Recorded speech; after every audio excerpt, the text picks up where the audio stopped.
കർത്താവ് രോഗികളെ സൗഖ്യം ആക്കുന്നു.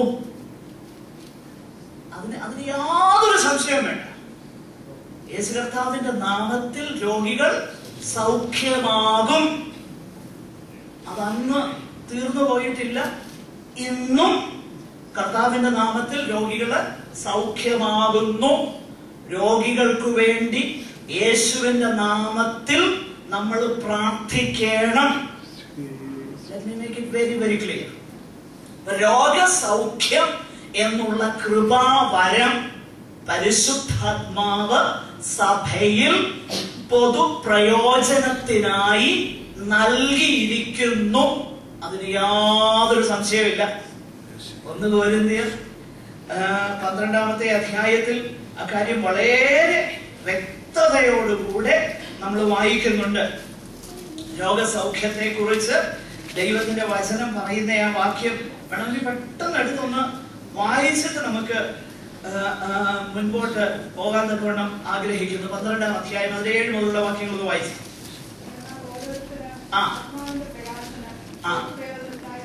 നൽകപ്പെട്ടിരിക്കുന്നു.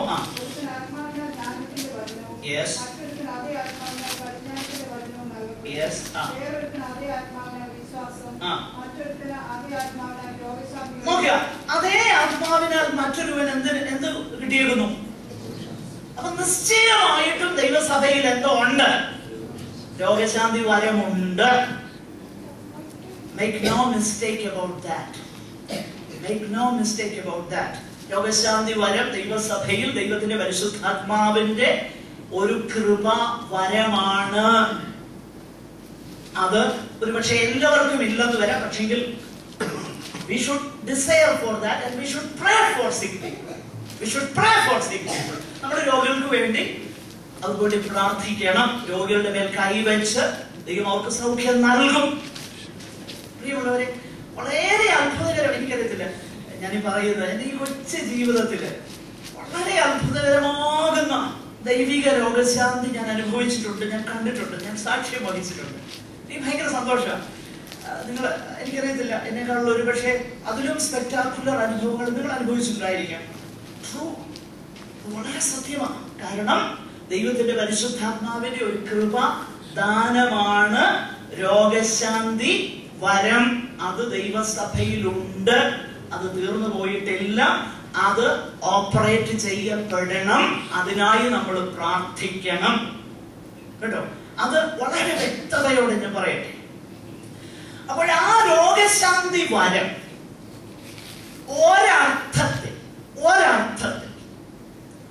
ക്രൂശിന്റെ ഫലമാണെന്ന് വേണമെങ്കിൽ പറയാം. ശ്രദ്ധിക്കട്ടെ ഞാൻ പറയുന്ന കാര്യം. രോഗശാന്തി വരം ക്രൂശിന്റെ ഫലമാണെന്ന് വേണമെങ്കിൽ ഒരർത്ഥത്തിൽ പറയാം. എന്തുകൊണ്ട്? അതിന് ദൈവവചനത്തിൽ നമ്മൾ വായിക്കുന്നുണ്ട്, അവൻ ഉയരത്തിലേക്ക് കയറി മനുഷ്യർക്ക് ദാനങ്ങളെ കൊടുത്തു. പിന്നെ കർത്താവ് പറയുന്നതിന് ഞാൻ പോകുന്നത് നിങ്ങൾക്ക് പ്രയോജനം. ഞാൻ പോകാഞ്ഞാൽ കാര്യസ്ഥൻ നിങ്ങളുടെ അരികിൽ വരികയില്ല. അപ്പോൾ കർത്താവ് ഈ ഭൂമിയിൽ വന്നു, ക്രൂശിൽ നമ്മുടെ പാപത്തിന്റെ പരിഹാരത്തിനു വേണ്ടി മരിച്ചു, അവിടുന്ന് അടക്കപ്പെട്ടു, തിരുവെഴുത്തിൽ അനുസരിച്ച് അവിടുന്ന് ഉയർത്തെഴുന്നേറ്റു, അവിടുന്ന് സ്വർഗത്തിലേക്ക് പോയി, പിന്നെ വാഗ്ദത്തത്തിന്റെ പരിശുദ്ധാത്മാവിനെ ദൈവസഭയിലേക്ക് അയച്ചു. ആ പരിശുദ്ധാത്മാവിന്റെ കൃപാദാനങ്ങളിൽ, കൃപാവരങ്ങളിൽ ഒന്നാണ് പൊതുപ്രയോജനത്തിനായി നൽകപ്പെടുന്ന രോഗശാന്തികളുടെ വരം. മനസ്സിലായോ? അപ്പോൾ ആ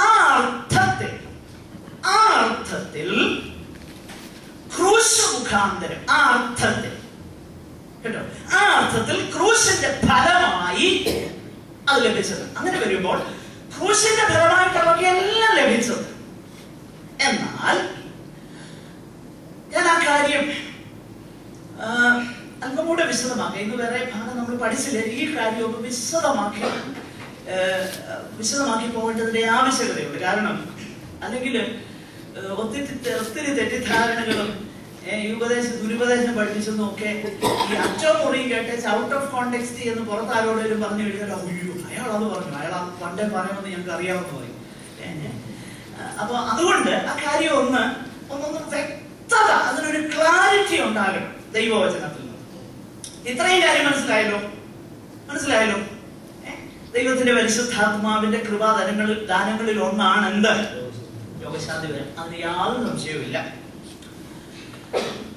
അതിനെക്കുറിച്ച് പല കാര്യങ്ങൾ നമ്മൾ മുൻപോട്ട് ഇപ്പോൾ ചിന്തിക്കും. എന്നാൽ അതിനു മുൻപേ അപ്പൊ ഞാൻ പറഞ്ഞു, ആ അർത്ഥത്തിൽ ക്രൂശിന്റെ ഫലമായിട്ടാണ് രോഗശാന്തി നമുക്ക് ലഭിച്ചതെന്ന് വേണമെങ്കിൽ പറയാം.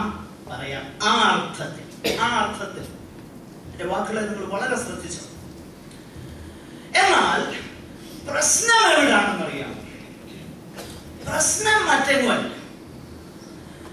ക്രൂശിൽ പാപപരിഹാര ബലിയുടെ ഈക്വലന്റ് ആയിട്ട് രോഗസൗഖ്യം ഉണ്ടായിരുന്നു എന്ന് പറയുമ്പോഴാണ് സംഗതി കോൺട്രഡിക്ഷൻ വരുന്നത്. എന്തുകൊണ്ടാണ് കോൺട്രഡിക്ട് ചെയ്യുന്നത് ഞാൻ പറയും.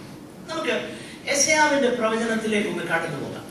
യെശയ്യാവിന്റെ പ്രവചനം എന്നെ ശ്രദ്ധിച്ച് കേൾക്കണേ നിങ്ങൾ, അല്ലെങ്കിൽ മനസ്സിലാകാൻ ബുദ്ധിമുട്ടുണ്ട്. യെശയ്യാവിന്റെ പ്രവചനം 53-ാമത്തെ അധ്യായം. നിങ്ങൾ ചിന്തിക്കരുത് ഈ ഉപദേശിയുടെ മാത്രം പരിപാടി, അങ്ങനെയല്ല. എനിക്കറിയാവുന്ന കുറെ എന്റെ വല്യപ്പച്ചന്മാരുണ്ടായി. ഞാൻ ആ വാക്ക് പ്രത്യേകിച്ച് പറയാം. വല്യപ്പച്ചന്മാർ, അപ്പച്ചന്മാരല്ല, വല്യപ്പച്ചന്മാര്. അപ്പച്ചന്മാരെന്ന് പറയുമ്പോൾ ഇതിന്റെ നെക്സ്റ്റ്, ഇതിന്റെ തൊട്ട് മുന്നിലുള്ള, അവിടെ തൊട്ട് ഇങ്ങോട്ട് ആ ഡീജനറേഷൻ തുടങ്ങി, ലോകത്തിലേക്കുള്ള യാത്ര തുടങ്ങി. എന്നാൽ എനിക്ക് കുറെ വല്യപ്പച്ചന്മാരുണ്ടായി. ആ വല്യപ്പച്ചന്മാർ ഇതിനെ ശരിക്കും മനസ്സിലാക്കി. അതുകൊണ്ട് അവര് പാടിയത് എന്താണെന്നറിയാം? അവര് പാടിയത് പാപരോഗത്താൽ നീ വലഞ്ഞു, തെല്ലും ആശയില്ലാതലഞ്ഞു, പാരം കേണിടുമ്പോൾ തിരുമേനി അതിൽ നിന്റെ വ്യാധിയെല്ലാം വഹിച്ചു. പാടാറില്ലേ നമ്മൾ വല്ലപ്പോഴും ഒക്കെ? പക്ഷെ ഒന്ന് ചിന്തിക്കണേ എന്നാ പാടുന്നത്. പാപരോഗത്താൽ നീ വലഞ്ഞു, തെല്ലും ആശയില്ലാതെ. അത് നമ്മുടെ വല്യപ്പച്ചന്മാരാ പാടി. അത് കഴിഞ്ഞ് ഈ അപ്പച്ചന്മാരുടെ തലമുറ തൊട്ട് പതുക്കെ മെറ്റീരിയലിസത്തിൽ അല്ലെങ്കിൽ ഭൗതികതയിലേക്ക് പോയത് കൊണ്ടാണ് ഈ കുഴപ്പം പറ്റിയത്. നമ്മളേത് കാര്യവും ഭൗതികതയുടെ വെളിച്ചത്തിൽ കാണാൻ തുടങ്ങി.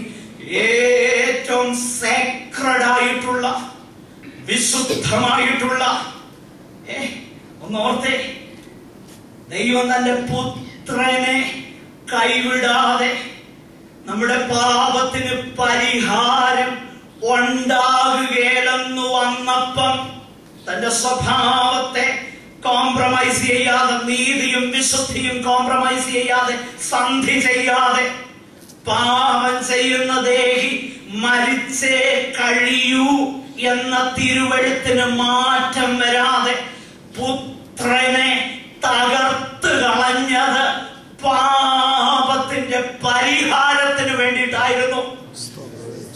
ബാക്കി എല്ലാത്തിനും ഒരു വാക്ക് മതി കേട്ടോ, ഒരു വാക്ക് മതി. ഒരു വാക്ക് പറഞ്ഞാൽ എന്താകുന്നു?